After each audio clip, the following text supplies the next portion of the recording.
Benjamin Franklin, Chapter 9. The Return to Philadelphia. Benjamin Franklin felt much disappointed when his father refused to help send him to England. But he was not discouraged. In a few weeks, he was ready to return to Philadelphia. This time, he did not have to run away from home. His father blessed him, and his mother gave him many small gifts as tokens of her love. Be diligent, said his father. Attend well to your business and save your money carefully, and perhaps by the time you are 21, you will be able to set up for yourself without the governor's help.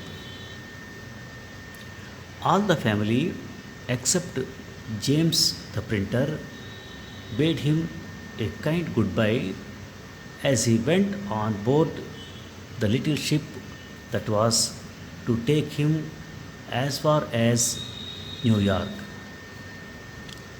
There was another surprise for him when he reached New York. The governor of New York had heard that there was a young man from Boston on board the ship and that he had a great many books. There were no large libraries in New York at that time. There were no bookstores and but few people who cared for books. So the governor sent for Franklin to come and see him. He showed him his own library and they had a long talk about books and authors. This was the second governor that had taken notice of Benjamin. For a poor boy like him, it was a great honor and very pleasing. When he arrived in Philadelphia, he gave to Governor Keith the letter which his father had written. The governor was not very well pleased.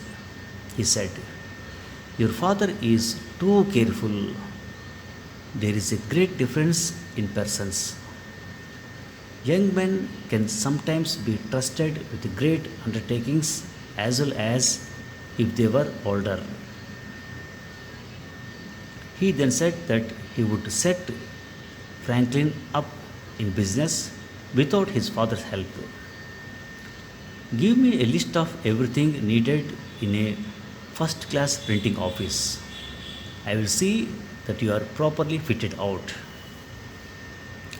Franklin was delighted. He thought that Governor Keith was one of the best men in the world.